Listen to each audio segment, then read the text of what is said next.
നമസ്കാരം. റാഫ്റ്റോ ക്രിക്കറ്റിലേക്ക് എവർക്കും സ്വാഗതം. ICC T20 world cup അടുത്തു വരികയാണല്ലോ. അതിന്റെ ടീം പ്രഖ്യാപനം വളരെ ആകാംക്ഷയോടുകൂടി കാത്തിരിക്കുകയാണ് ക്രിക്കറ്റ് പ്രേമികൾ. ഈ മാസം തന്നെ ഇന്ത്യൻ ടീം പ്രഖ്യാപനം ഉണ്ടാവും എന്നാണ് ദൈനിക് ജാഗരന്റെ റിപ്പോർട്ടിൽ ഉണ്ടായിരുന്നത്. 27-നോ 28-നോ ഏപ്രിൽ 27-നോ 28-നോ ആയിട്ട് പ്രഖ്യാപനം വരുമെന്ന് പറയുന്നു. അങ്ങനെയെങ്കിൽ 2-3 ദിവസങ്ങൾ മാത്രമേ ബാക്കിയുള്ളൂ ആരൊക്കെ ഉണ്ടാവുമെന്നറിയാൻ വേണ്ടി. എന്തായാലും ക്രിക്കറ്റ് പ്രേമികളൊക്കെ വളരെ ആകാംക്ഷയോടുകൂടി ഉറ്റുനോക്കുന്ന ഒരു കാര്യമാണ് അത്. പ്രത്യേകിച്ച് ഇപ്പോൾ IPL നടക്കുന്നതുകൊണ്ട് IPL മിന്നുന്ന ഫോമിൽ പല താരങ്ങളുണ്ട്.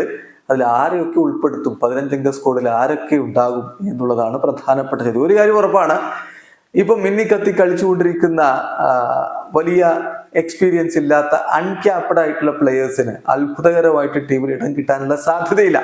കാരണം വേൾഡ് കപ്പ് പോലുള്ളൊരു ടൂർണമെന്റിന് പോകുമ്പോൾ എക്സ്പീരിയൻസിന് വലിയ പ്രാധാന്യം കൊടുത്തുകൊണ്ട് തന്നെ ആയിരിക്കും സെലക്ടർമാരെ ടീമിനെ പ്രഖ്യാപിക്കുക. എക്സ്പീരിയൻസും യുവതാരങ്ങളുടെയും ഒരു മിക്സ് ആയിരിക്കും ഉപയോഗപ്പെടുത്താൻ പോകുന്നത്. അപ്പം 2007 അങ്ങനെയല്ലല്ലോ സംഭവിച്ചതെന്നൊക്കെ പറയാൻ ആളുണ്ടാവും. ശരിയാണ്, 2007 എന്ന് പറയുമ്പോൾ ആദ്യത്തെ T20 വേൾഡ് കപ്പാണ്. അപ്പൊ അതുകൊണ്ട് ആ രൂപത്തിൽ അതിനെ കണ്ടാൽ മതി. ഇപ്പോൾ അങ്ങനെയല്ല കാര്യങ്ങൾ മുന്നോട്ട് പോയിക്കൊണ്ടിരിക്കുന്നത്. ഏതായാലും സീനിയർ താരങ്ങൾ ഉണ്ടാകും, യുവതാരങ്ങളും ഉണ്ടാകും. അങ്ങനെയുള്ളൊരു മിക്സ് ആണ് നമ്മൾ പ്രതീക്ഷിക്കേണ്ടത്. ഇപ്പം പല എക്സ്പെർട്ടുകളും അവരുടെ ടീമിനെയൊക്കെ പുറത്തു വിട്ടുകൊണ്ടിരിക്കുന്ന സമയമാണ്. അവരുടെ ഒരു പ്രോബിൾസ് ഒക്കെ പറയുന്ന സമയമാണ്. അപ്പം കഴിഞ്ഞ ദിവസം വീരേന്ദ്ര സെവാഗ് ഒരു യൂട്യൂബ് ചാനൽ ഇന്ത്യയുടെ പ്ലേയിങ് 11 അടക്കം അങ്ങ് പറഞ്ഞു കളഞ്ഞു. സെവാഗ് പറയുന്ന 11 ഇങ്ങനെയാണ്: രോഹിത്, യശസ്വി ജയ്സ്വാൾ, കോഹ്ലി, സൂര്യകുമാർ, പന്ത്, റിങ്കു ഓർ ഡ്യൂബെ, രണ്ടിൽ ഒരാൾ കളിക്കുക, പിന്നെ ജഡേജ, കുൽദീപ്, ബൂംറ, സിറാജ്, സന്ദീപ് ശർമ്മ. അപ്പം ഇത് ഇന്നലത്തെ പന്തിന്റെ പ്രകടനത്തിനൊക്കെ മുമ്പേ വന്നിട്ടുള്ളതാണ്. അപ്പോഴേ അദ്ദേഹം പന്തിനെ ഉൾപ്പെടുത്തി കഴിഞ്ഞിരുന്നത്. അപ്പം അത് അദ്ദേഹത്തിന്റെ ഒരു താല്പര്യവും നിരീക്ഷണവും ഒക്കെ വെച്ചുകൊണ്ട് പറഞ്ഞതാണ്. അതുപോലെ മറ്റ് മുൻ താരങ്ങളൊക്കെ ഇപ്പം അവരുടെ സ്ക്വാഡും മറ്റുമൊക്കെ പറയുന്നുണ്ട്. ഇപ്പം ഇർഫാൻ പത്താന്റെ സ്ക്വാഡ് കഴിഞ്ഞ ദിവസം സ്റ്റാർ സ്പോർട്സ് പുറത്തുവിട്ടിട്ടുണ്ടായിരുന്നു.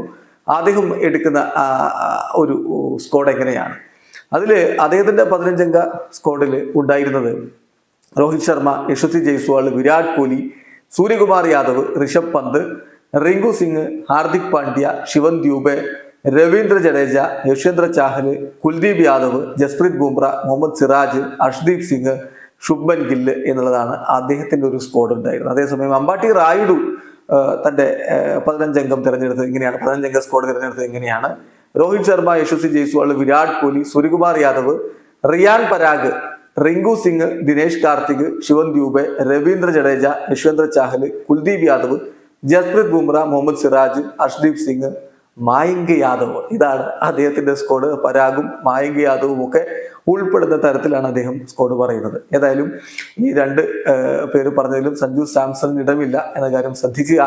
സഞ്ജു എന്തായാലും ഇപ്പൊ മിന്നുന്ന പ്രകടനം നടത്തിക്കൊണ്ടിരിക്കുകയാണ്. അദ്ദേഹത്തെ അങ്ങനെ പൂർണ്ണമായിട്ടും കണ്ടില്ല എന്ന് നടിക്കാൻ സെലക്ടേഴ്സിന് കഴിയില്ല എന്ന് തന്നെയാണ് നമ്മൾ കരുതേണ്ടത്.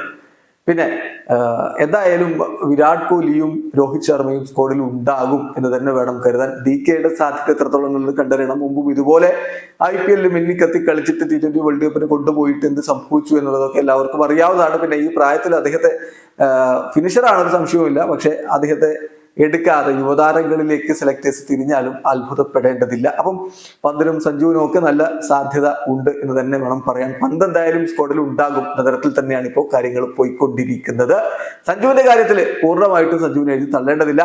അദ്ദേഹം സ്ക്വാഡിൽ ഉണ്ടാകും എന്ന് തന്നെ നമുക്ക് കരുതാം. ഇപ്പം ഒരു പ്രോബിൾ സ്ക്വാഡ് പറയുകയാണെങ്കിൽ അതൊരു പക്ഷെ ഇങ്ങനെയായിരിക്കും. നമ്മൾ നേരത്തെയും ഈ വീഡിയോയിൽ, ഇതിനു മുമ്പുള്ള വീഡിയോയിലും നമ്മുടെ പ്രോബിൾ സ്ക്വാഡ് പറഞ്ഞ ഘട്ടത്തിൽ സഞ്ജുവിനെയും പന്തിനെയും ഒരുമിച്ച് ഉൾപ്പെടുത്താൻ വേണ്ടി ആണ് നമ്മൾ ആഗ്രഹിക്കുന്നതെന്ന് പറഞ്ഞിട്ടുണ്ടായിരുന്നു. ഒരിക്കൽ കൂടി നമ്മൾ നോക്കിയാണ്: രോഹിത് ശർമ്മ ക്യാപ്റ്റൻ, യശസ്വി ജയ്സ്വാൾ, വിരാട് കോഹ്ലി, സൂര്യകുമാർ യാദവ്, ഹാർദിക് പാണ്ഡ്യ, റിങ്കു സിംഗ്, ശിവൻ ദ്യൂബെ, ഋഷഭ് പന്ത്, സഞ്ജു സാംസൺ, രവീന്ദ്ര ജഡേജ, കുൽദീപ് യാദവ്, രവി ബിഷ്ണോയി, ജസ്പ്രീത് ബുംറ, അർഷ്ദീപ് സിംഗ്, മുഹമ്മദ് സിറാജ്. ഇതാണ് നമ്മൾ ആഗ്രഹിക്കുകയും പ്രതീക്ഷിക്കുകയും ചെയ്യുന്ന ഒരു സ്ക്വാഡ് എന്ന് പറയുന്നത്. അപ്പോൾ എല്ലാവരും പാണ്ഡ്യയെ പറയുന്നതല്ലോ, അദ്ദേഹം എന്ത് പെർഫോമൻസ് ആണ് കാഴ്ചവെക്കുന്നത് എന്നൊക്കെ ചോദിച്ചേക്കാം. പക്ഷെ പാണ്ഡ്യയുടെ മൂല്യം എല്ലാവർക്കും അറിയാവുന്നതാണ്. നമുക്കിപ്പം ലഭിക്കാവുന്ന ഏറ്റവും മികച്ച പേസ് ബൗളിംഗ് ഓൾറൗണ്ടർ ഹാർദിക് പാണ്ഡ്യയാണ്. അദ്ദേഹം ടീമിന്റെ ബാലൻസ് കാക്കുന്ന തരത്തിലുള്ള ഒരു സാന്നിധ്യമായിരിക്കും. ദേശീയ ടീമിൽ കളിക്കുമ്പോൾ അദ്ദേഹം മികച്ച പ്രകടനം നടത്തിയ പല സന്ദർഭങ്ങളും ഉണ്ടായിട്ടുമുണ്ട്. അപ്പൊ അതുകൊണ്ട് തന്നെ പാണ്ഡ്യ ഉണ്ടാകും എന്ന് തന്നെയാണ് കരുതേണ്ടത്. നിങ്ങൾക്ക് ഒരു പക്ഷേ വ്യത്യസ്തമായിട്ടുള്ള അഭിപ്രായങ്ങൾ ഉണ്ടാവും. കമന്റ് ബോക്സ് രേഖപ്പെടുത്തുക. വീഡിയോ സാധിക്കുന്നു. ക്രിക്കറ്റ് ലോകത്തെ കൂടുതൽ വിശേഷങ്ങളുമായി റാഫ്റ്റോ ടോക്സിൽ എത്താം.